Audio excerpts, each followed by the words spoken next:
MTA International, reaching the corners of the earth.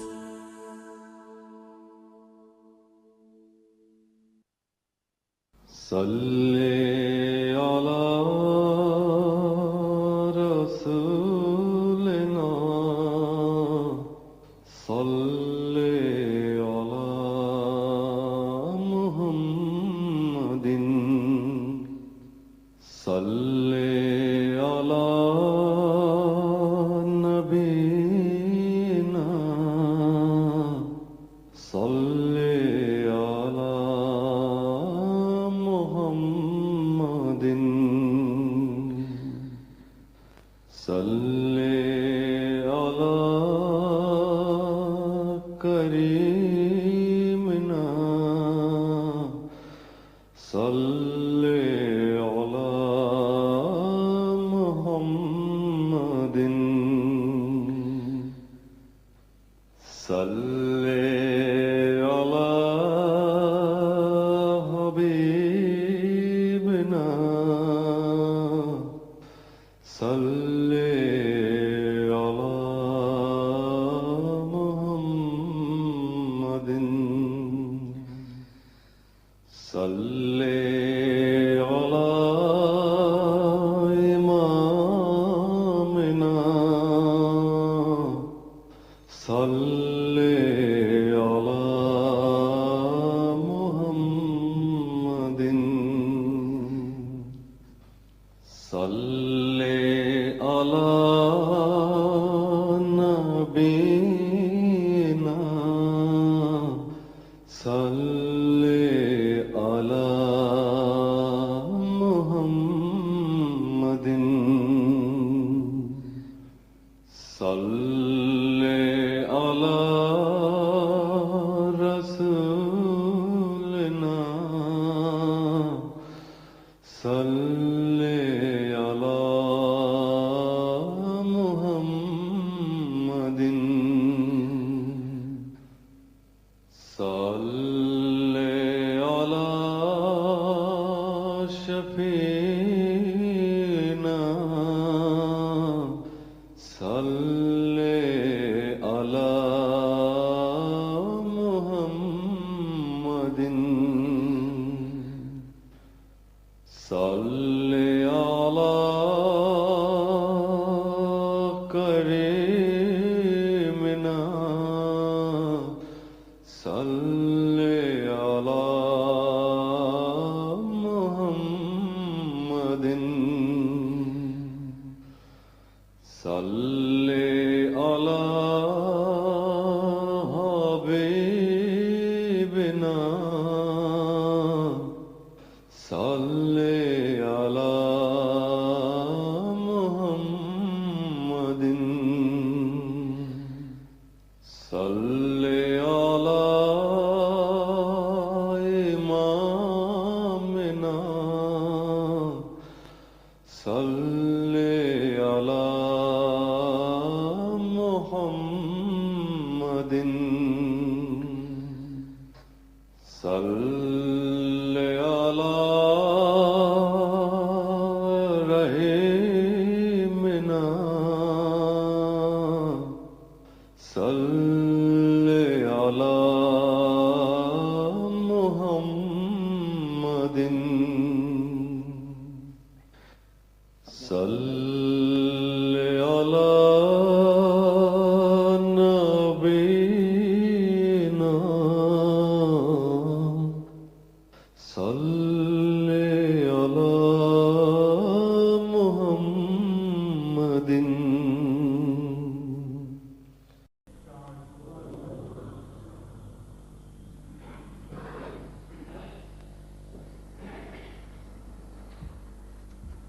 السلام علیکم ورحمۃ اللہ. اذان دے دیں.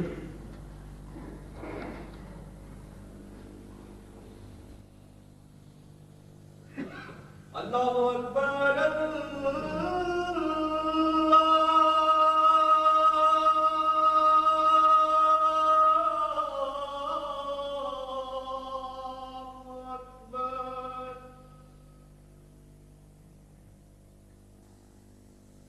اللہ اکبر اللہ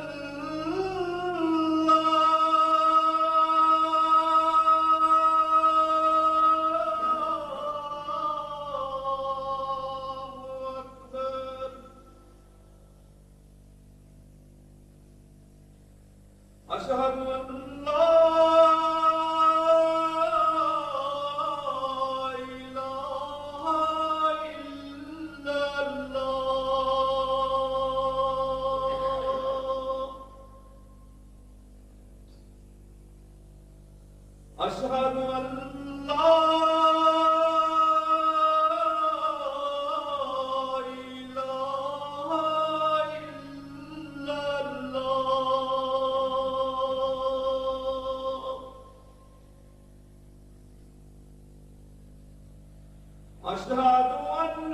محمدا رسول الله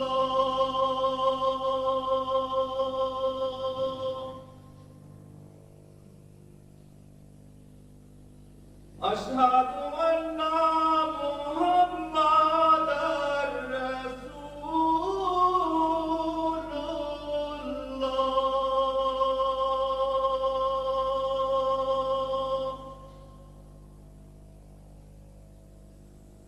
حي على الصلاة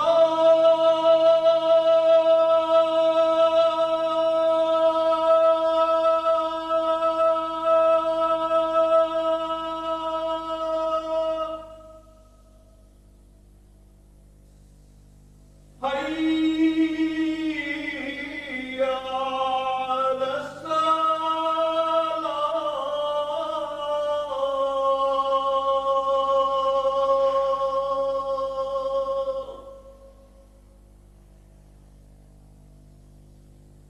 حي على الفلاح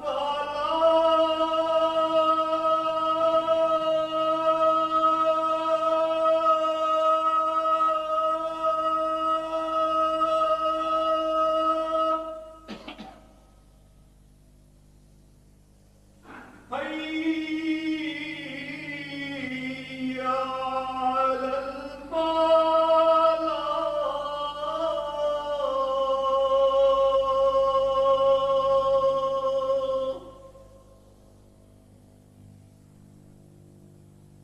الله أكبر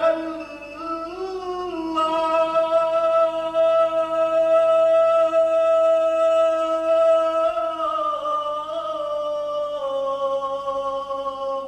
أكبر لا إله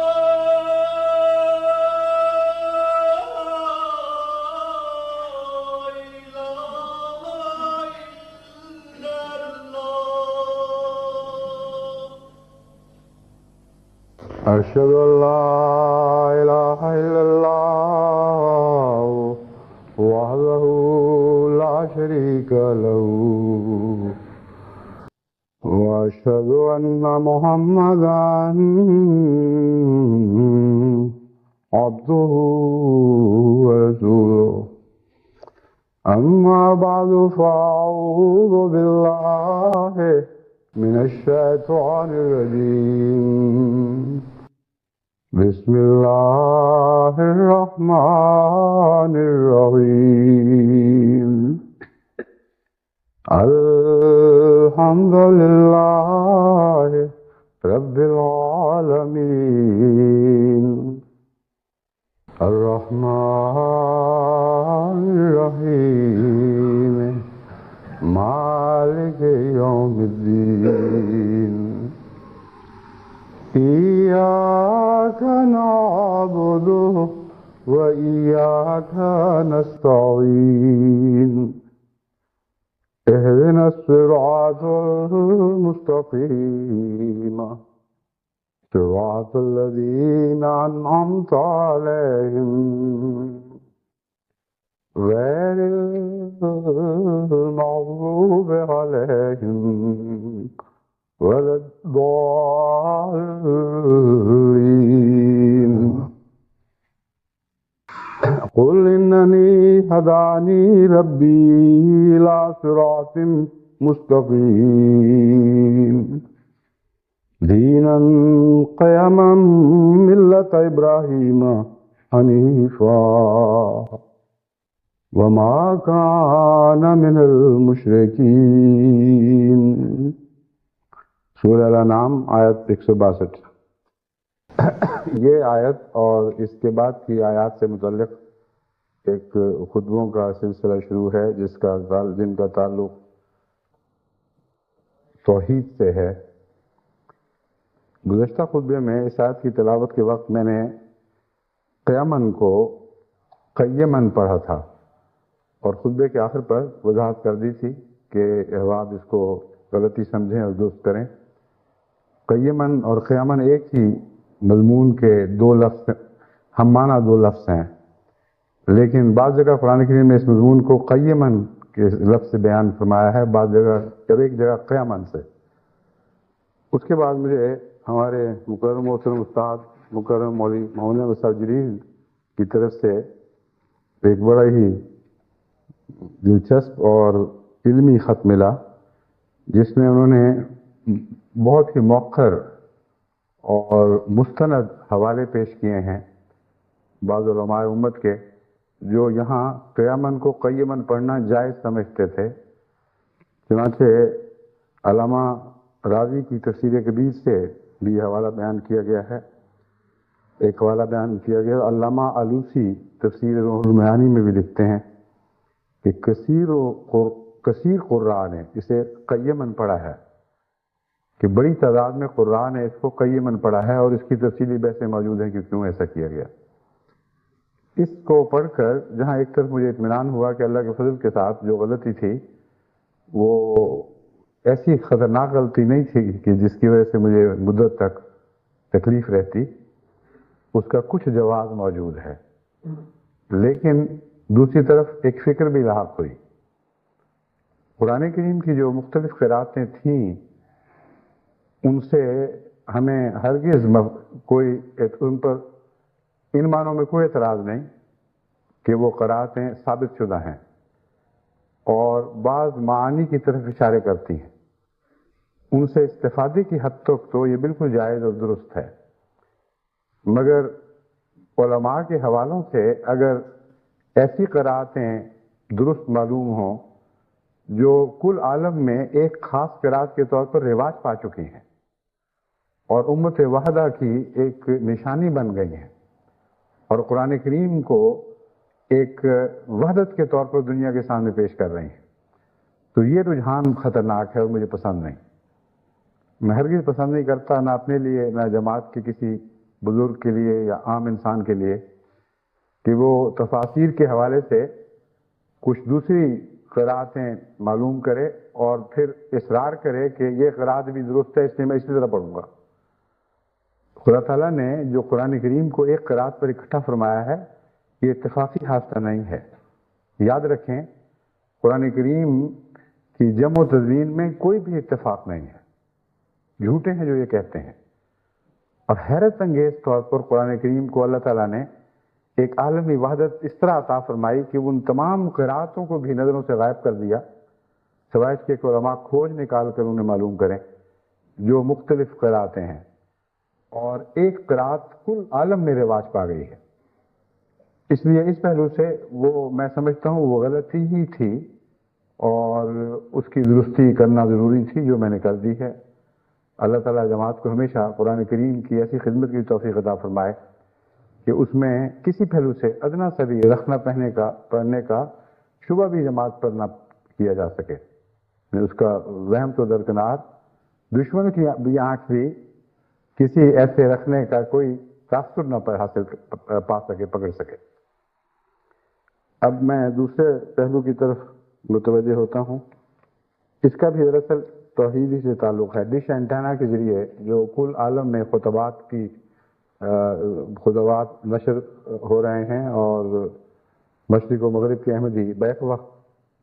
جمعہ کے خطبے سے استفادہ کر رہے ہیں، یہ دراصل اسی مضمون کا حصہ ہے جس کو حضرت خلیفۃ المسیح ثالث رضی اللہ تعالیٰ عنہ نے بار بار اس طرح بیان فرمایا کہ ساری دنیا کو ملت واحدہ یا امت واحدہ بنانے کا جو کام خدا تعالیٰ نے ہمارے سپرد فرمایا ہے، اس کا وقت قریب آ رہا ہے، اور مختلف پہلوؤں سے روشنی ڈالتے ہوئے آپ نے حد 25 سے 30 سال تک مقرر فرمائی تھی۔ اس مدت میں ابھی کچھ عرصہ باقی ہے اور ہم بڑے نمایاں طور پر ان آثار کو روشن ہوتا دیکھ رہے ہیں، اور ڈش اینٹینا کے ذریعے جو عالمی ملت واحدہ کی تعمیر کا پروگرام چل رہا ہے، یہ توحید ہی کا حصہ ہے، اس کا توحید سے گہرا تعلق ہے۔ بس جب بھی کوئی ایسی اچھی خبریں ملتی ہیں کہ مختلف دنیا کے کونوں کونوں میں احمدی ایک وحدت کی لڑی میں پروئے ہوئے محسوس کرتے ہیں ان خطبات کو دیکھ کر اور سن کر، اور اس عالمی مواصلاتی نظام کے ذریعے سمجھتے ہیں کہ اللہ تعالیٰ نے تمام دنیا کو ایک کرنے کا بہت ہی عمدہ موقع اپنے فضل سے میسر فرمایا ہے، تو اس سے دل ہم سے بھر جاتا ہے۔ اس ضمن میں بعض خدمت کرنے والوں کے نام تو خدا کے فضل سے پہلی جماعت میں معروف ہیں، مثلا جسوال برادران، اور یہ ایک عالمی شہرت پانے والا خاندان بن گیا ہے، کیونکہ ان کے ایک فرد وسیم نے خصوصیت سے اس معاملے میں میری بہت مدد کی، اور جو بھی سمجھایا بڑی محنت کے اور خلوص کے ساتھ منوان اس کو پورا کرنے کی کوشش کی، تو اللہ تعالیٰ نے اس کے نیک پھل عطا فرمائے جو اب بڑھتے چلے جا رہے ہیں۔ حضرت مسیح موعود علیہ السلام کی اس تمثیل کے نشان کے طور پر کہ ایک درخت ہے جس کی شاخیں پھیلیں گی دنیا میں اور کل عالم پر محیط ہو جائیں گی، اور پرندے اس کی شاخوں پر آ کر بیٹھیں گے اور اپنے نغمات لاپیں گے وغیرہ وغیرہ، تو یہ بھی ایک عالمی درخت کے طور پر، ایک بین الاقوامی شجر کے طور پر یہ سلسلہ پھیلتا چلا جا رہا ہے، اور اللہ تعالیٰ کے فضل سے بہت ہی نیک پھل لگ رہے ہیں۔ اس کثرت سے مجھے دور دور سے خط آتے ہیں کہ ان خطبات کے نتیجے میں ہمارے اندر اسلام زندہ ہو گیا ہے، جذبے بیدار ہو رہے ہیں، نمازیں پھر شروع کر دی ہیں۔ بعض لکھتے ہیں ہم نے بیویوں پر سختیاں کیا کرتے تھے، ظلم کرتے تھے، گالی گلوچ کرتے تھے، سب سے توبہ کر لی ہے، بیویوں سے معافیاں مانگ لی ہیں۔ اتنے متفرق انواع و اقسام کے پھل لگ رہے ہیں مختلف رنگوں اور خوشبوؤں کے کہ دل ہم سے بھر جاتا ہے۔ اس ضمن میں ایک اور خدمت کرنے والے دو اور خدمت کرنے والوں کا ذکر ضروری ہے۔ ایک ان میں ہیں مکرم رشید خالد صاحب، لاہور کے یونیورسل اپلائنسز کے مالک۔ انہوں نے قادیان میں بہت خدمت کی ہے، ہندوستان کے نوجوانوں کو الیکٹرانکس کی تربیت دینے کے سلسلے میں گئے، اور پھر ڈش اینٹینا کے سلسلے میں بھی ان کی رہنمائی فرمائی کہ تم بازار سے جو 60-70 ہزار یا اس سے بھی زیادہ کے لوگ ہیں، تو میں تمہیں اصول سمجھاتا ہوں، اس کے تابع تم خود بہت ہی سستا ڈش اینٹینا بنا سکتے ہو۔ اور ان کے ساتھ ان کے چھوٹے بھائی نے بھی اس ضمن میں بہت خدمت کی، اور پھر پاکستان آ کر دورہ کر کے ان کے بھائی نے جہاں جماعتوں کو غربت کی وجہ سے ڈش اینٹینا لگانے کی توفیق نہیں تھی، ان کو انہوں نے بجائے اس کے کہ وہ 60-70 میں لگاتے، 13-14 ہزار کے اندر لگا کر دکھا دیا۔ اور انہی کے ذریعے سے میرا تعارف بشارت صاحب سے ہوا، جو ربوہ کے ڈش ماسٹر کے طور پر معروف ہیں، ان کی دکان کا نام بھی ڈش ماسٹر ہے۔ انہوں نے سب سے پہلے قادیان اور ہندوستان میں خدمت سر انجام دی، اور 5 ڈش اینٹینا تربیت کے دوران بنا کر دکھائے، اور اس طرح نوجوانوں کو تربیت دے کر ملک میں پھیلا دیا، اور اس کے نتیجے میں اب دور نزدیک ہندوستان سے خدا کے فضل سے خطوط مل رہے ہیں کہ جماعت بہت ہی راضی اور مطمئن ہے، اور دشمن کے اوپر مایوسی چھا گئی ہے۔ ایسے علاقوں کی خبریں آ رہی ہیں جہاں پہلے دشمن دندناتا پھرتا تھا، اب جب ڈش اینٹینا کے ذریعے وہاں کے موجودین شرفاء نے خود براہ راست خلافت سے ایک تعلق قائم کیا ہے، تو وہاں کایا پلٹ رہی ہے، اور حوصلے دشمن کے بالکل پھیکے پڑ گئے، بلکہ ان میں سے نکل کے لوگ احمدی ہونے شروع ہو گئے۔ اور اب حالیہ جو خوشخبری ہے وہ افریقہ سے متعلق ہے۔ بشارت صاحب نے اپنے آپ کو افریقہ کے لیے پیش کیا تھا، اور ان کو گانا میں مرکز بنا کر دیا گیا، جہاں افریقہ کے دوسرے ممالک سے نوجوانوں نے آ کر تربیت حاصل کرنی تھی۔ اس مرکز کے قیام کے سلسلے میں گانا کے بعد مخلصین نے بھی بہت ہی خدمت کی، تفصیل سے ان کا نام پیش کرنے کا وقت نہیں، لیکن بشارت صاحب نے 10 ملکوں سے آئے ہوئے 22 افریقن احمدیوں کو ڈش اینٹینا بنانے کی تربیت دی، بنا کر دکھایا، اور پوری طرح اطمینان کر لیا کہ وہ اب جا کر خود خدا کے فضل کے ساتھ اپنے ملک میں اس کام کو جاری کر سکتے ہیں۔ اور قیمت کا اتنا فرق ہے کہ وہاں جو ڈش اینٹینا گانا میں مثلاً $8,000 کا لگتا تھا، اس پر تمام خرچ ملا کر $600 میں انہوں نے ڈش اینٹینا بنا کر دکھا دیا اور اسے رائج کر دیا وہاں۔ چنانچہ جب سب سے پہلے ڈش اینٹینا کے ذریعے، خود بنائے ہوئے ڈش اینٹینا کے ذریعے غانا میں 2 جولائی کا خطبہ سنا گیا تو امیر صاحب لکھتے ہیں کہ عجیب کیفیت تھی جو بیان سے باہر ہے. اور پھر اس سے اگلا خطبہ سنتے وقت وہاں کے وزیر دفاع بھی شامل ہوئے، اور ان علاقوں میں جہاں کثرت سے احمدیت پھیل رہی ہے وہاں کے بہت سے امام مساجد، ائمہ مساجد یہ بھی شامل ہوئے. اور حیرت انگیز نظارے تھے، کس طرح ایمان یوں لگتا تھا کہ جس طرح باغوں میں شمشاد بڑھتے ہیں اس طرح پھولتا پھلتا دکھائی دیتا تھا. بس یہ سب امت واحدہ بنانے کے لیے ہی کوششیں ہیں، اور اگر ہم نے توحید سے اپنے قدم ہٹا لیے یا اپنی توحید میں رکھنے پیدا ہونے دیے تو یہ ساری کوششیں بیکار ہیں، کچھ بھی ان کا حاصل نہیں. اس لیے جہاں خدا کی حمد کرتے ہیں وہاں ان ارادوں کو اور عزائم کو مضبوط تر کریں اور دہراتے رہیں، اور اپنے آپ کو بھی یاد کرائیں، اپنی نسلوں کو بھی یاد کرائیں کہ یہ سب کچھ توحید کی خاطر ہے، اور امت واحدہ بنانا بھی توحید ہی کی ایک شاخ ہے.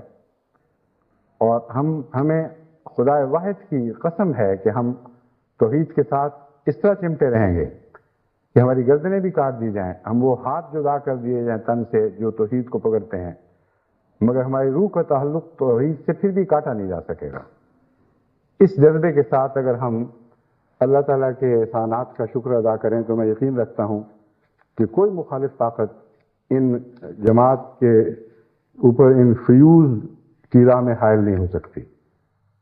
جو فیوز آسمان سے برستے ہیں ان کو زمین والے روکا نہیں کرتے، روک سکتے نہیں. اور یہ کیفیت ان فیوز کی ہے کہ اللہ تعالیٰ کے احسان سے آسمان سے برسنے والے فیوز ہیں. توحید کے اس مضمون کو آگے بڑھاتے ہوئے میں شرک سے متعلق کچھ وضاحت کرنی چاہتا ہوں، کیونکہ پچھلے خطبے اور اس خطبے کے دوران مجھے خط میں خصوصیت سے اس طرح توجہ دلائی گئی کہ شرک کے متعلق پتہ چلے کہ یہ کیا ہے اور کیوں خدا معاف نہیں کرتا. سوال تو مختصر تھا لیکن اس سے پیدا ہونے والے سوالات میرے ذہن میں ابھرے، اور میں نے مناسب سمجھا کہ جماعت کو شرک کا تجزیہ کر کے بتاؤں کہ شرک کیا ہے اور دوسرے تعلقات شرک سے الگ اور ممتاز کیسے ہوتے ہیں. ورنہ تو ہر انسان کو اپنی بیوی سے بھی محبت ہے، بچوں سے بھی محبت ہے، دوستوں سے محبت اور پیار ہے، خدا سے بھی محبت کا دعویٰ ہے. کیا یہ سب محبتیں شرک کی علامتیں ہیں؟ کیا توحید اس کا نام ہے کہ انسان کا دل ہر دوسری محبت سے خالی ہو جائے؟ اگر یہ ہو تو پھر ساری دنیا مشرکوں سے بھری پڑی ہے، ایک بھی معاہد آپ کو دکھائی نہیں دے گا. انبیاء بھی محبتیں رکھتے تھے اپنے گرد و پیش سے، اپنے عزیزوں اور اقربا سے ہی نہیں بلکہ غیروں سے بھی محبت کرتے تھے. بس وہ کون سی محبت ہے جو شرک کہلائے گی، اور وہ کون سی محبت ہے جو شرک نہیں بلکہ توحید کے دامن میں اس کی رحمت کا ایک نشان ہے؟ یہ مضمون کھل کر آپ کے سامنے آنا چاہیے، اور اس کا جماعت کی بقا کے ساتھ اور جماعت کی وحدت کے ساتھ بہت گہرا تعلق ہے.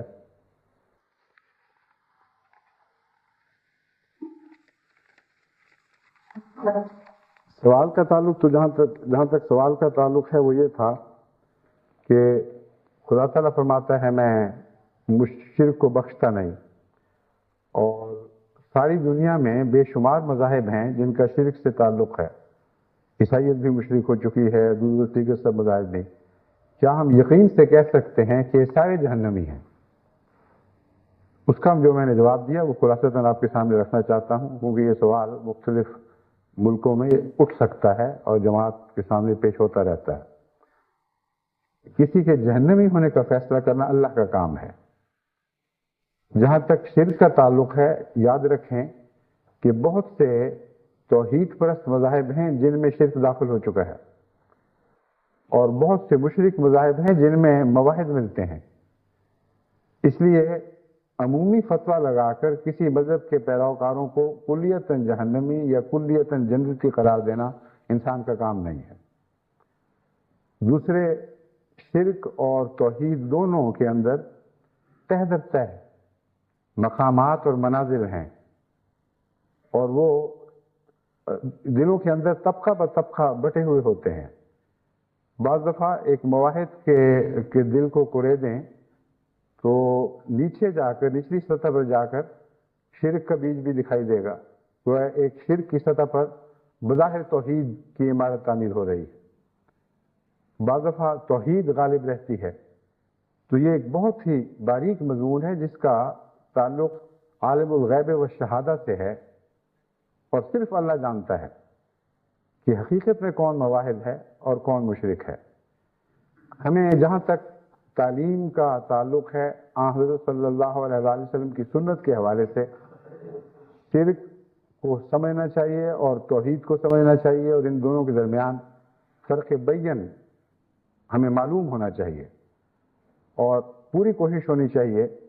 کہ ہمارے اندر شرک کا کوئی شائبہ بھی پیدا نہ ہو. اور اس کے ساتھ ساتھ دعا کرنی چاہیے کہ اللہ ہی ہے جو ہر چیز پر قدرت رکھتا ہے، وہی قادر ہے، وہ جس کو چاہے بخشے، جس کو چاہے معاف کرے، جس کو چاہے سزا دے. اور اس کے بعد یہ دعا کہ غفرانک ربنا و الیک المصیر، بس اے ہمارے رب، بخشش کے لیے ہم تیری طرف دوڑتے ہیں. و الیک المصیر،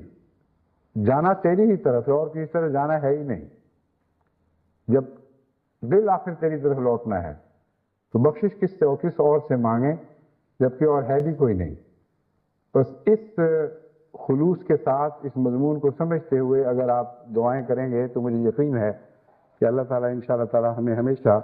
توحید پر قائم رکھے گا. حضرت صلی اللہ علیہ وآلہ وسلم کے ساتھ محبت توحید کے نہ صرف منافی نہیں بلکہ توحید کی مؤید ہے. اور حضرت اقدس محمد مصطفیٰ صلی اللہ علیہ وآلہ وسلم کے ساتھ جتنی محبت ہو وہ اتنا ہی توحید کی نشاندہی کرتی ہے. یہ جو دعویٰ ہے اس کو عقلاً سمجھایا جا سکتا ہے، یہ کوئی فرضی دعویٰ نہیں ہے. توحید اور اللہ کے نیچے بندوں سے محبت کے درمیان ایک رشتہ ہے. اگر کسی انسان سے محبت بڑھے اور اس کے نتیجے میں اللہ تعالیٰ کا پیار اور اس کی عظمت دل میں ترقی کرے تو یہ شرک نہیں ہے، یہ توحید خالص ہے. اگر کسی کا پیار دل میں بڑھے اور اس کے نتیجے میں اللہ تعالیٰ کا تصور مدھم ہوتا ہوا ہلکا ہلکا پیچھے کی طرف سے رکھنا شروع ہو اور اس انسانی وجود کا تصور نمایاں ابھرتے ہوئے انسان کے دل و دماغ کو خارج ہونے لگے تو یہ خالص شرک ہے، اس کا توحید سے کوئی تعلق نہیں. حضرت اقدس محمد مصطفیٰ صلی اللہ علیہ وآلہ وسلم سے سچی محبت کی نشانی یہ ہے کہ جتنا آپ سے محبت بڑھتی ہے خدا کی عظمت دل میں زیادہ قائم ہوتی چلی جاتی ہے. اور بعض دفعہ یہ عظمت اتنا جوش دکھاتی ہے کہ ایک عارف باللہ کے منہ سے ایک ایسا کلام نکل جاتا ہے جو بظاہر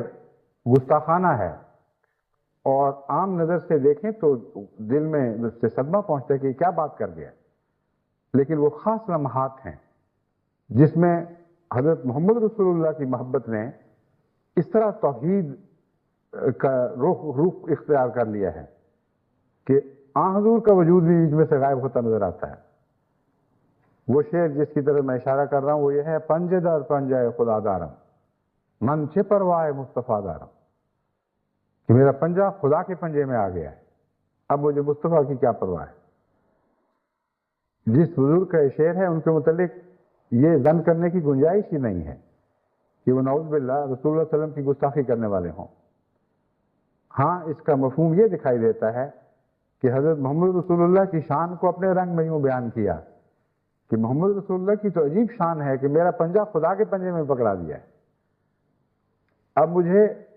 کسی کی پرواہ نہیں رہی ان معنوں میں کہ خدا تو مجھے مل گیا،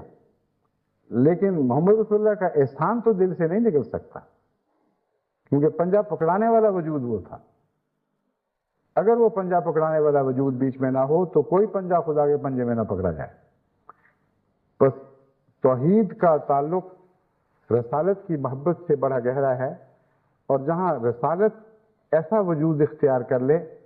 کہ وہ نمایاں ہونی شروع ہو جائے اور اللہ تعالیٰ پیچھے ہٹنا شروع ہو جائے.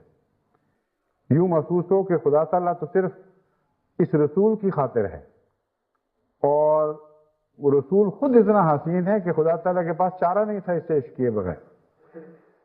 اور یہی مضمون جب اولیاء کے اوپر طرف منتقل ہوتا ہے تو ساری امت شرک سے بھر جاتی ہے جو ان لوگوں کی ان باتوں کی قائل ہو۔ اب یہ ہو ہی نہیں سکتا کہ محمد رسول اللہ کی سچی محبت شرک پہ منتج ہو۔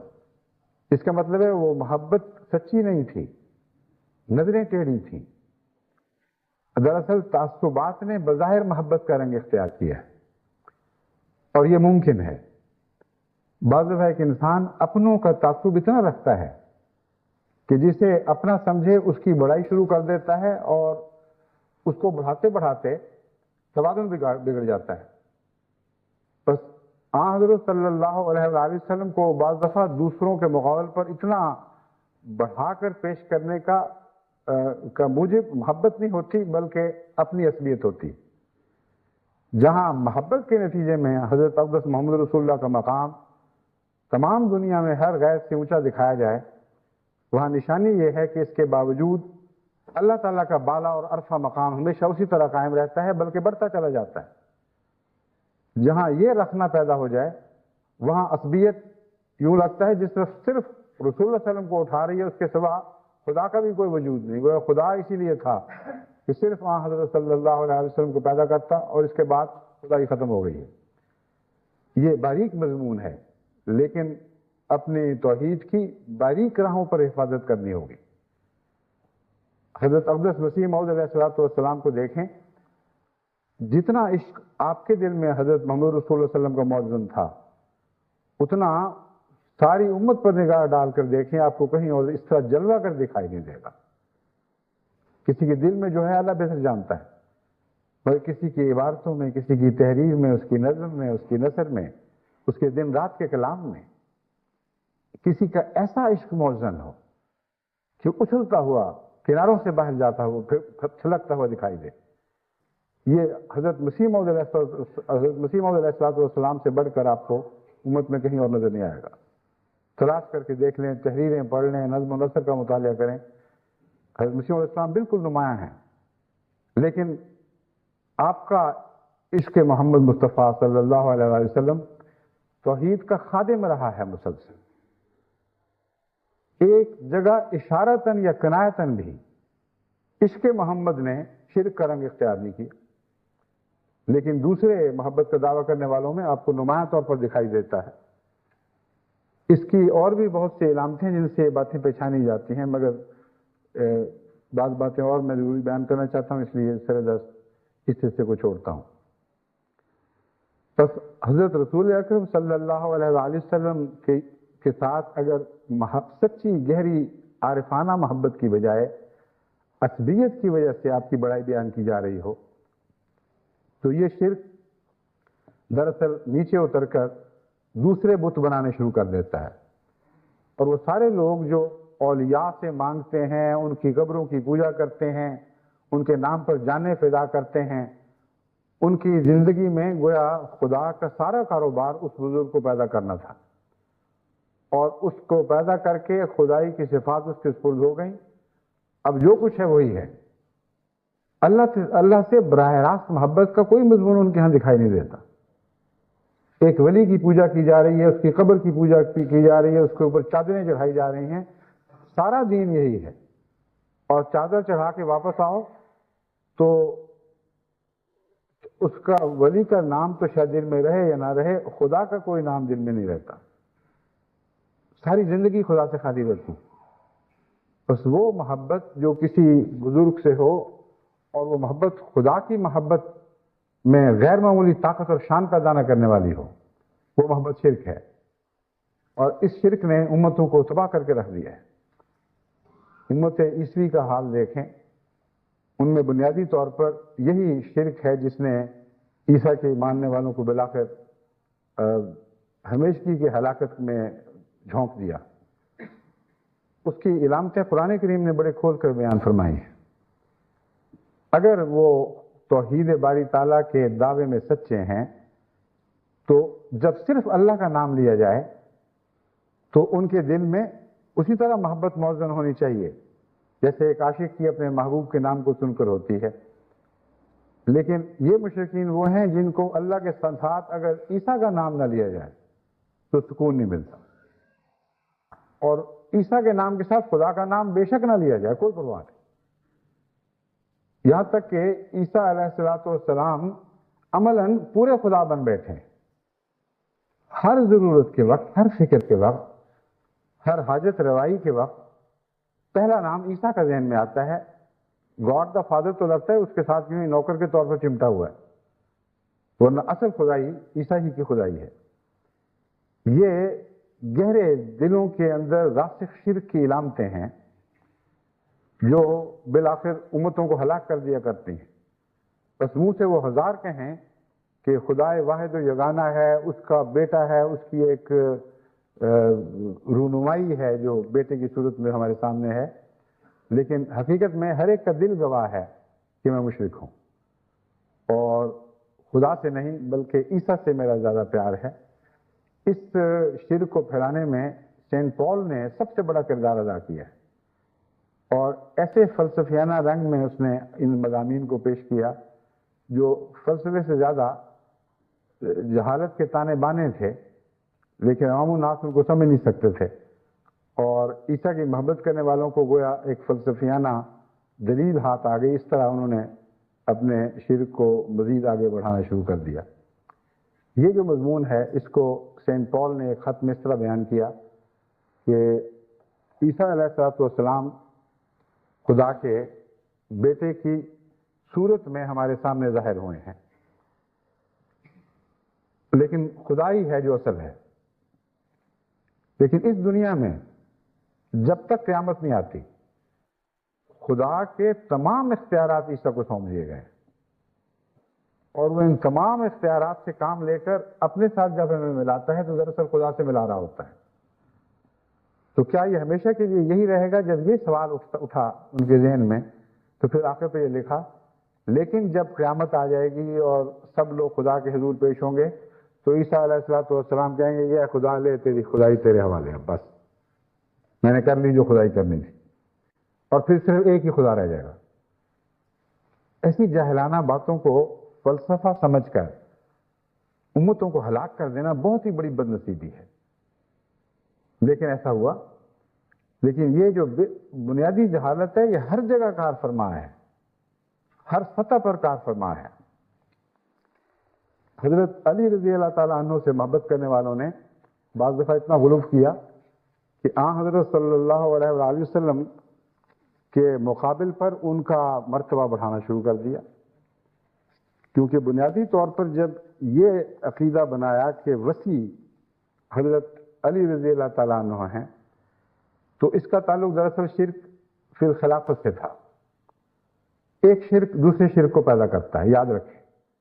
جس طرح ایک نفرت کے بچے دیتی ہے، اس طرح شرک ضرور شرک کے بچے دیتا ہے۔ پہلے حضرت ابو بکر رضی اللہ تعالیٰ عنہ، حضرت عثمان رضی اللہ تعالیٰ عنہ، حضرت عمر رضی اللہ تعالیٰ عنہ، حضرت عثمان رضی اللہ تعالیٰ عنہ، ان سے رقابت کے نتیجے میں ان سے مقام بڑھانا شروع کیا۔ پھر حضرت صلی اللہ علیہ وآلہ وسلم تک بات پہنچی اور وسیع کہا کہ آپ کے تمام خوبیوں کے صحیح وارث یہ ہیں، اور ان کے حق میں وصیت کی گئی ہے، اور پھر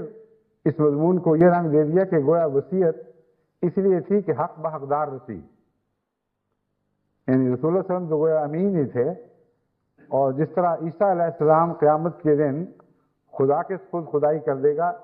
انہوں نے وصیت، بعض ان کے فرقوں نے وصیت کو یہ رنگ دیا کہ گویا رسول اللہ صلی اللہ علیہ وسلم نے جس کا حق تھا اس کے سپرد کر دیا، اور جو غلو بڑھنا شروع ہوا تو اس نے جو صورتیں اختیار کی ان کی ایک مثال میں آپ کے سامنے رکھتا ہوں۔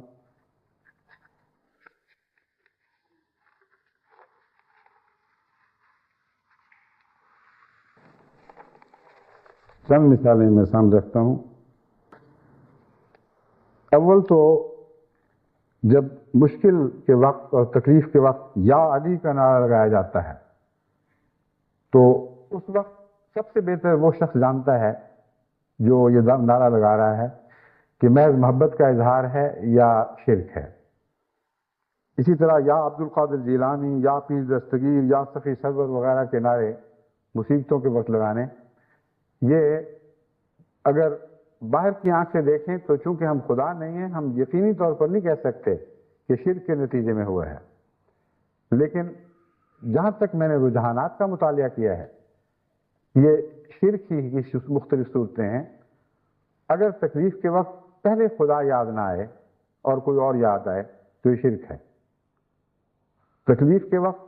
اگر پہلے کوئی اور یاد آئے تو یہ شرک کے علاوہ لا علمی یا بے وقوفی اور خدا سے دوری کی بھی نشانی ہے۔ شرک ضروری نہیں، لیکن بعض صورتوں میں واضح شرک بن جاتا ہے، اور میرے نزدیک یہ جو شکلیں ہیں یہ شرک کی شکلیں ہیں۔ جب پوچھا جائے تو کہتے ہیں اللہ تعالیٰ سے ان کا تعلق ہے، ان کو خدا تعالیٰ نے غیر معمولی صفات اور قدرتیں عطا فرما رکھی ہیں، ہم ان سے استفادہ کرتے ہیں کیونکہ خدا نے ان کو مقرب کر کے بعض طاقتیں ہمیشہ کے لیے بخش دیں۔ اس لیے جس طرح سورج چاند سے استفادہ کیا جاتا ہے شرک نہیں ہے، یہ بھی کوئی شرک نہیں، یہ بالکل جھوٹ ہے،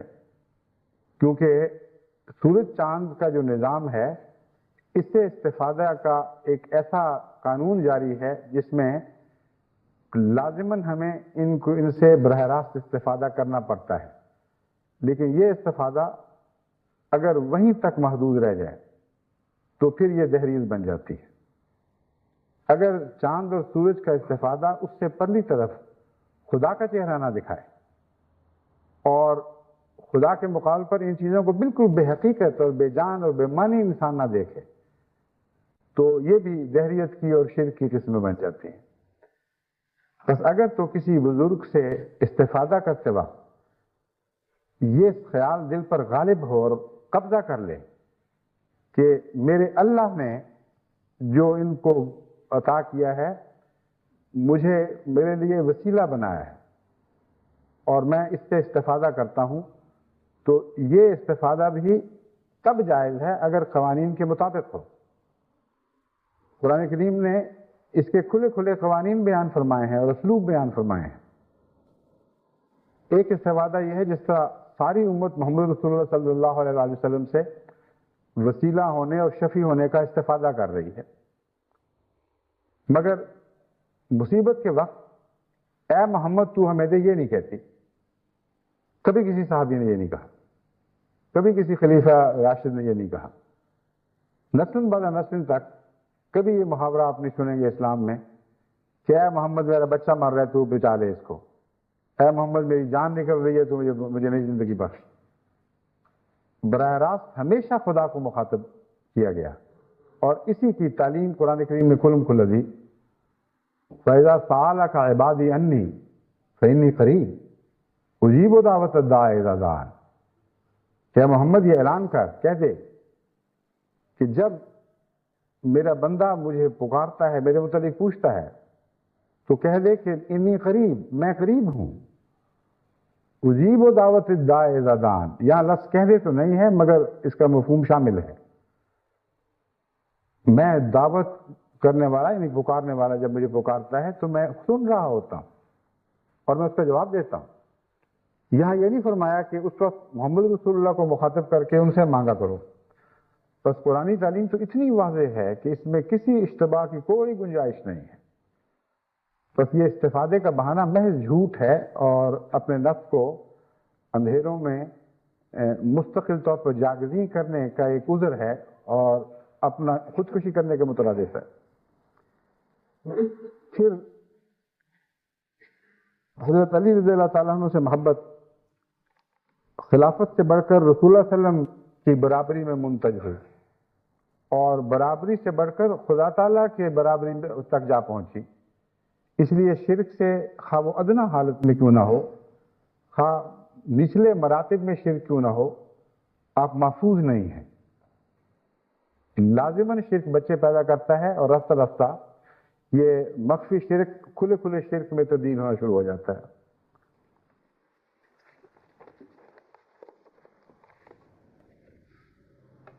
ایک کتاب ہے تفسیر صافی میں جو شیعوں کی تفسیر ہے، صفحہ 432 تفسیر برہان زیر سورہ نجم میں لکھا ہے کہ امالی شیخ صدوق میں جو شیعوں کی کوئی حدیث کی کتاب ہے، حضور نبی صلی اللہ علیہ وسلم سے روایت ہے کہ حضور نے فرمایا کہ جب مجھے آسمانوں کی طرف معراج کرائی گئی اور میں اپنے رب کے قریب ہوا، میرے اور اس کے درمیان قاب قوسین اور ادنا کی منزل آ گئی تو آواز آئی کہ اے محمد، مخلوق میں سے تو کس کو محبوب سمجھتا ہے؟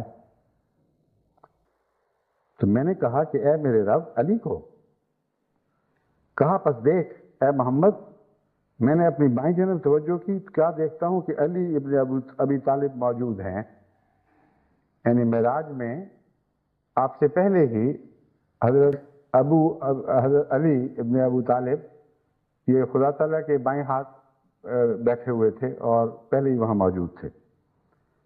پھر تذکرۃ الائمہ اور ارشاد القلوب میں لکھا ہے کہ معراج کی رات حضرت علی کی تصویر حضرت محمد نے سورہ المنتہا پر دیکھی اور ملائکہ اس کو سجدہ کر رہے تھے۔ یعنی وہ سدرۃ المنتہا جس سے آگے تخلیق کی رسائی نہیں ہے۔ خدا کی توحید اس غیر معمولی شدت کے ساتھ جلوہ دکھاتی ہے کہ وہاں غیر اللہ پہ کوئی قدم نہیں پڑ سکتا، خواہ عاشق صادق ہی گناہ ہو گئی۔ وہ مقام ہے جہاں مخلوق کی آخری حد ہے۔ وہاں انہوں نے دیکھا کہ اس انتہائی مقام توحید پر، وہ مقام توحید ہی تھا، اس کی انتہا تھی۔ ایک تصویر ہے جو حضرت علی رضی اللہ تعالیٰ عنہ کی ہے اور تمام ملائکہ اس کو سجدہ کر رہے ہیں۔ یہ میرا ہرگز مطلب نہیں کہ نعوذ باللہ سب شیعہ مشرک ہیں، نہ سارے سنی موحد ہیں، مگر مراد یہ ہے کہ ایک شرک کی غلطی دوسرے شرک پر منتج ہوتی ہے، آگے بڑھتی ہے، رسمیں پیدا کرتی ہے، امتوں کو تقسیم کر دیتی ہے اور بالآخر وحدتوں میں رکھنا، توحید میں رکھنے ڈالنے کی کوشش کرتی ہے۔ بس شرک کو معمولی نہ سمجھیں، خواہ وہ کسی سطح پر ہی ہو۔ خلافت کا تعلق توحید سے ہے اور اتنا گہرا تعلق ہے کہ قرآن کریم نے آیت استخلاف میں گویا خلافت کا اعلیٰ مقصد یہ بیان فرمایا ہے، یعبدوننی لا یشرکون بی شیئا ومن کفر بعد ذلک فاولئک هم الفاسقون۔ یہ استخلاف کا مضمون توحید سے ہے، توحید سے تعلق رکھتا ہے۔ اسی لیے خلفاء تم میں جاری آئیں گے اور تم میں خدا نے اپنا خلیفہ بنا لیا ہے کہ تاکہ تم میری عبادت کرو، لا وہ یہ نہیں خلافت سے وابستہ لوگ یا میری خلیفہ امت یعنی محمد رسول اللہ کی امت یعبدوننی میری ہی عبادت کریں، لا یشرکون بی شیئا اور میرے ساتھ ہرگز کسی کو کوئی شریک نہ بنائیں۔ اس دور میں بھی ہم نے شرک فی الخلافت کی کئی صورتیں دیکھی ہیں اور ان کی پہچان بھی مشکل کام نہیں، اس لیے میں مناسب سمجھتا ہوں کہ قریب کی تاریخ کے حوالے سے ایک دو مثالیں آپ کے سامنے رکھوں، اور اگر وقت ختم ہو گیا تو پھر آئندہ خطبے میں یہیں سے مضمون شروع کروں گا۔ حضرت مسلم موعود رضی اللہ تعالیٰ عنہ کے زمانے میں خصوصیت سے میں نے محسوس کیا کہ بہت سے صحابہ، بہت سے بزرگ، بہت سے دعا گو ایسے تھے جن کو خود حضرت مسلم موعود بھی دعاؤں کے لیے لکھا کرتے تھے اور خلق کا رجحان ان کی طرف تھا، اور بہت ہی لوگ کثرت سے ان کے پاس پہنچتے، دعا کرواتے، تحائف پیش کرتے، مگر کبھی بھی حضرت خلیفۃ المسیح ثانی رضی اللہ تعالیٰ عنہ نے ادنا سی بھی رقابت محسوس نہ کی، بلکہ ان باتوں سے خوش ہوتے تھے اور خود بھی ان کو دعاؤں کے لیے لکھتے تھے۔ ایک فہرست بنائی گئی تھی استخارہ کروانے کے لیے بزرگوں کی، اور پرائیویٹ سیکرٹری کو حکم تھا کہ جب مشکل وقت آئے تو ان کو لکھو، یہ بزرگ ہیں، خدا سے تعلق رکھنے والے ہیں، اور ان کی دعا بھی ہماری دعا میں شامل حال ہو جائے۔ وجہ کیا ہے؟ وجہ یہ ہے کہ ان سب کے متعلق خلیفۃ المسیح کو پورا اعتماد تھا کہ یہ کامل طور پر خلافت کے مطیع و وفادار ہیں، اور کامل اعتماد تھا کہ ان سے محبت کرنے والے بھی اتنے کامل طور پر مطیع و وفادار ہیں کہ اگر ان کے اندر ذرا بھی خلافت کے معاملے میں رکھ نہ پایا تو ان کو چھوڑ کر الگ ہو جائیں گے۔ یہ وہ کامل اعتماد تھا جس کے نتیجے میں کسی رقابت کا کوئی سوال ہی پیدا نہیں ہوتا تھا۔ اور جیسا کہ میں نے پہلے مضمون بیان کیا ہے، حضرت محمد رسول اللہ صلی اللہ علیہ وسلم کی محبت خدا کی محبت کو بڑھانے والی بنتی ہے، نہ کہ کم کرنے والی۔ اسی طرح ایسے بزرگ جن کو خلافت پہ سچی عقیدت اور محبت ہو، ان کی محبت لازماً خلیفہ وقت کی محبت کو دلوں میں بڑھاتی ہے اور تقویت بخشتی ہے۔ اس کی نفی کی کوئی علامت ہونی چاہیے، اگر یہ نہ ہو تو کس طرح ظاہر ہوتی ہے بات؟ ایسے بزرگ یا اور ایسے لوگ جن سے کبھی کوئی غلطی ہو جاتی ہے، خلیفہ وقت ان سے منہ پھیر لیتا ہے، ناراضگی کا اظہار کر دیتا ہے، تو یہ سارے لوگ اس سے تعلق توڑ کے الگ ہو جاتے ہیں۔ محبتیں نہیں مٹتی ہوں گی، دل میں درد بھی ہوتا ہوگا ان کے لیے، دعائیں بھی کرتے ہوں گے، کیونکہ مجھ خود اپنی زندگی میں ایسا تجربہ ہے کہ خلیفہ وقت کی ناراضگی کی وجہ سے غیرت نے اجازت نہیں دی کہ ان سے تعلق رکھا جائے، اور اگر تعلق ہے تو اسے مخفی دعاؤں کے تعلق میں تبدیل کر دیا جائے، یہاں تک کہ اللہ تعالیٰ وہ غلط فہمی دور فرما دے یا ان کی مغفرت کے سامان فرمائے۔ اور ایسے لوگوں کی وحدت توحید کی علامت یہ تھی کہ اگر اس حالت میں کوئی دوسرا ان کو ابھارنے کی کوشش کرتا تھا یا ان کی ہمدردی کے لیے ان سے ملنے کی کوشش کرتا تھا تو اس طرح دھتکار دیتے تھے جس طرح شیطان کو اپنے در سے دھتکارا جاتا ہے، اور استغفار کرتے تھے کہ یہ کیا کم وقت آ گئے، مجھے کیا سمجھتے ہیں، خلیفہ وقت کی ناراضگی ہزار ہو، میں ان کا غلام، میں نے بیعت کی ہوئی ہے، میں آپس میں جانوں وہ جانے، یہ کون ہوتے ہیں بیچ میں دخل دینے والے یا مجھے میری حمایت کرنے والے؟ تو یہ دونوں طرف سے صداقت کھل کر سامنے آ جاتے تھی۔ اس کے برعکس مجھے علم ہے کہ ایک دفعہ سندھ کے ایک چھوٹی سی جماعت میں ایک شخص نے اپنی بزرگی کے قصے شروع کیے، خدا سے الہام پانے اور کشوف پانے کے واقعات بیان کرنے شروع کیے، راتوں کو عبادتوں کے کھڑا ہو گیا، ہاں ہو سے سارے گاؤں کو جگا دیتا تھا، اور اس کی بزرگی کے قصے پھیلنے شروع ہوئے، لیکن محدود پیمانے پر۔ ایک گاؤں کے سارے لوگ بھی نہیں، اس کے بھی چند لوگ تھے جو اس کے مرید بنے۔ حضرت مسلم موعود نے اس پر اتنی غیرت محسوس کی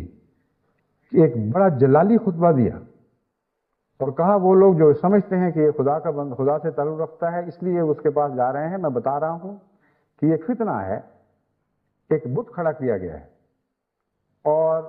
اسے کسی قیمت پر قبول نہیں کیا جائے گا۔ اگر لوگوں کو ڈر ہے کہ اس سے علیحدگی خدا کے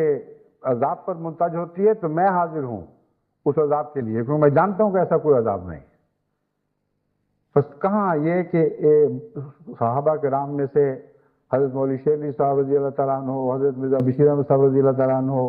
حضرت مولانا غلام رسول صاحب راجے کی، حضرت بھائی عبد الرحمن قادیانی وغیرہ وغیرہ، ان کے دروازوں پر لوگ حاضر ہو رہے ہیں، جوب در جوب دونوں ہاتھوں سے سلام کرتے اور پیار کرتے اور ان سے خیر کے لیے دعا طلب کرتے، اور حضرت مسلم موعود کا دل خوش ہوتا اور بڑھتا اور پھولتا اور پھلتا ہے، اور بھی زیادہ ان کو اپنی حمایت اور محبت عطا کرتے ہیں۔ اور کچھ آئیے کہ سندھ کے گاؤں میں بیٹھا ہوا ایک شخص اپنی بزرگی کا دعویٰ کر رہا ہے، جوبہ و دستار پہن لی ہے، اور لوگ اس کی طرف مائل ہوتے ہیں، تو اتنا شدید رد عمل گویا ساری جماعت میں ایک فتنہ اور فساد برپا ہو جائے گا۔ دراصل وہ غیرت توحید کی غیرت تھی۔ حضرت مسلم موعود جانتے تھے کہ وہ محبت مطیع محبت ہے، وہ جماعت میں رکھنا پیدا نہیں کرے گی، بلکہ ایسی محبتیں جماعت کو اور زیادہ ایک دوسرے سے قریب کرتی ہیں۔ ان بزرگوں کے رستے وحدت بڑھ رہی ہے، نہ کہ اشتراک پیدا ہو رہا ہے،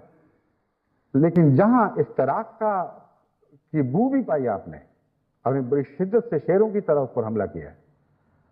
اور ایسے لوگوں کی محبت جو یہ دعویٰ کرتے ہیں کہ بیعت خلیفہ کی ہے، ٹھیک ہے، اس سے بھی محبت ہے، یہ بھی بزرگ ہے، وہ ننگی ہو جاتی ہے۔ جب خلیفہ وقت اپنی ناراضگی کا اظہار کر دیں تو پھر بھی تعلق رکھتے ہیں، اور صرف مخفی تعلق نہیں بلکہ ڈیفائنس کرتے ہیں، کھلے اجتماعات پر مساجد میں لائنیں لگا لگا کے بزرگی کے اعتراف کرتے اور لوگوں کو کہتے ہیں آؤ اور اس بزرگ سے ملو۔ یہ چیز ان کا قطعی جھوٹ ثابت کر دیتی ہے اور بتا دیتی ہے کہ ان کے دل میں دراصل ایک بت پیدا ہوا ہے، اور خلافت کی بیعت تو ایک دکھاوا ہے، ایک نفاق کی شکل ہے، جماعت سے الگ نہیں ہونا چاہتے اس لیے بیعت ہے، ورنہ دل میں ایک اور خلیفہ کا بت بن گیا ہے۔ یہ جو شرک ہے جیسا کہ میں نے بیان کیا ہے، یہ شرک فی الخلافت ہے، یہ بھی انتہائی مہلک نتیجے پیدا کر سکتا ہے اور کرتا ہے، اور اس کے خلاف لازماً جماعت کو نگران ہونا پڑے گا۔ وہ لوگ جو یہ سمجھتے ہیں کہ کوئی فرق نہیں پڑتا، یہ بھی تو بزرگ ہیں، ان کو یہ نہیں پتا کہ اور بے شمار بزرگ ہیں، ان کی دفعہ کیوں خلافت کو غیرت نہیں آتی؟ کوئی بات ہے، اور خدا تعالیٰ نے خلیفہ وقت کو ایسی فراست عطا کی ہوتی ہے کہ وہ نور اللہ سے دیکھتا ہے، جیسا کہ حدیث میں آیا ہے، اور اس کو پتہ لگ جاتا ہے کہ کہاں رکھنا ہے اور کہاں نہیں، اور بعد کے واقعات ہمیشہ خلیفہ کو سچا ثابت کرتے ہیں۔ قطعی طور پر پتہ چل جاتا ہے کہ ان لوگوں نے بت بنایا ہوا تھا اور خلافت کی کوئی قدر نہیں، اگر خلافت ان کو روکنے کی بھی کوشش کرے گی تو نہیں رکیں گے، اور اس بت سے مانگیں گے جو انہوں نے گھڑ لیا ہے۔ اس چیز کو کبھی جماعت میں نہیں پنپنے دیا جائے گا، میں اس کا اعلان کرتا ہوں، کیونکہ خدا نے مجھے ایک رنگ میں توحید کا محافظ خصوصیت سے بنایا ہے۔ آپ سب خدا کے خلیفہ ہیں آیت استخلاف کے نتیجے میں، مگر آپ سب نے اپنی خلافت کا خلاصہ خلافت احمدیہ کی شکل میں نکالا ہوا ہے، اور یہ خلاصہ آپ سب پر نگران ہے، آپ کا دل بن گیا ہے، آپ کا دماغ بن گیا ہے، اور جہاں بھی مجھے شرک کا رسنا دکھائی دے گا لازماً میں اس کو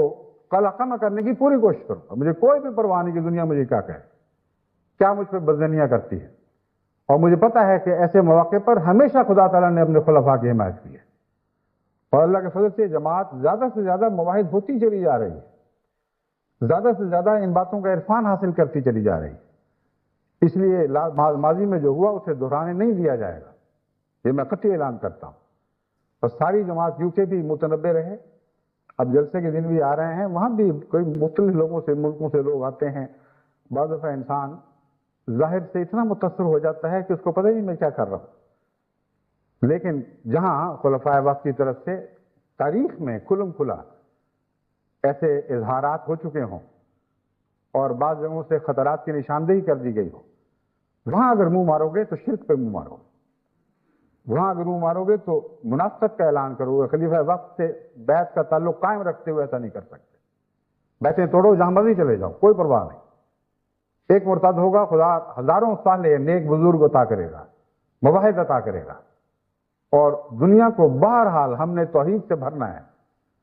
اور توحید کی حفاظت ہر سطح پر کرنی ہے۔ اس لیے اس عہد بیعت خلافت پر قائم ہوں، اس عرفان کے ساتھ جو میں آپ کے سامنے کھول کر بیان کر رہا ہوں۔ یہ عرفان ہم نے قرآن اور سنت اور تاریخ سے اسلام کے مطالعہ سے حاصل کیا ہے، اور آج کے دور میں حضرت مسلم موعود کے دور میں خصوصاً ان باتوں کو خوب کھول کر نکھار کر ہمارے سامنے واضح کر دیا ہے۔ بس آپ کی وحدت خلافت سے وابستہ ہے، یاد رکھیں، اور امت واحدہ بنانے کا کام خلافت احمدیہ کے سپرد ہے، اور کسی کو نصیب نہیں ہو سکتا۔ میں خدا کی قسم کھا کر اس مسجد میں اعلان کرتا ہوں کہ امت واحدہ محمد رسول اللہ صلی اللہ علیہ وسلم کی غلام امت واحدہ بنانے کا کام خدا تعالیٰ نے اس دور میں خلافت احمدیہ کے سپرد کر دیا ہے۔ جو اس سے تعلق کاٹے گا وہ امت واحدہ سے اپنا تعلق کاٹ لے گا، اس کی کوئی کوشش خواہ نیکی کے نام پر ہو کبھی کامیاب نہیں ہو۔ بس خدا کے واضح اعجازی نشانوں کے ذریعے جو بات ثابت ہو چکی ہے اس کو دیکھ کر اپنی آنکھیں بند کر کے کدھر جائیں گے آپ؟ اس سے مضبوطی سے چمٹ جائیں، اور اس میں کوئی خطرہ نہیں، اس وفا کے اندر آپ کی خدا سے وفا ہے، حضرت محمد رسول اللہ صلی اللہ علیہ وسلم سے وفا ہے، حضرت مسیح موعود علیہ السلام سے وفا ہے، کیونکہ خلیفہ اپنی ذات میں کوئی بھی حیثیت نہیں رکھتا، آپ سے بہت بڑھ کر اپنی گناہوں کو جانتا ہے، اپنی عاجزی کو جانتا ہے، مگر جانتا ہے کہ جس منصب پر وہ فائز کیا گیا ہے اللہ اس منصب کی غیرت رکھتا ہے، اور اس مضمون کو سمجھ کر حضرت مسیح موعود علیہ السلام کے اس شعر کا مزید عرفان اس کو حاصل ہوتا ہے کہ اے آنکھ سوئے من بے دویدی بے سترہ از باغبان بے ترس کے من شاخ مسمرم، اے بے وقوف جو میری طرف قبر لے کر حملہ آور ہو رہا ہے، جان لے یہ شاخ جو میری شاخ ہے یہ مسمر ثمردار شاخ ہے اور باغبان اس کو برداشت نہیں کرے. بس خلافت احمدیہ وہ باغ، وہ شاخ مثمرم ہے، وہ مثمر شاخ ہے جس کو خدا تعالیٰ نے توحید کے پھل لگانے کے لیے سرسبز و شاداب کر کے دوبارہ دنیا میں قائم کیا. اس پر اگر آپ بری نیت سے حملہ کریں گے، اس پر اگر آپ بدنی سے کام لیں گے تو اپنے آپ کو ہلاک کر لیں گے، کیونکہ خدا ہے جو اس کی پشت پناہی پر کھڑا ہے اور کبھی برداشت نہیں کرے گا کہ خلافت کو دنیا سے دوبارہ مٹنے دے، یہاں تک کہ وہ اپنے ان اعلیٰ مقاصد کو حاصل کر لے کہ دنیا میں ایک ہی دین ہو، وہ دین اسلام ہو، توحید ساری دنیا پر چھا جائے اور حضرت محمد مصطفیٰ صلی اللہ علیہ وآلہ وسلم آخری دائمی نبی کے طور پر تمام دنیا کو قبول ہو جائیں. اللہ کرے کہ ایسا ہی ہو.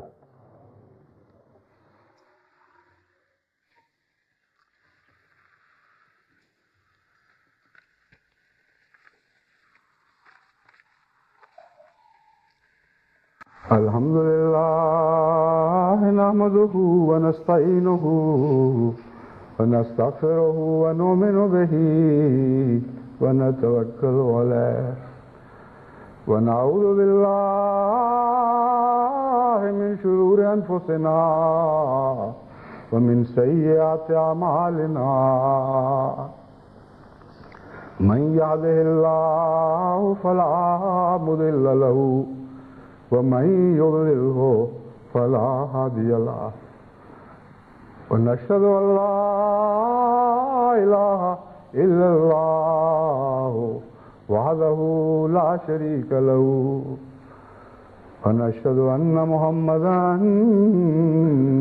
عبده ورسوله.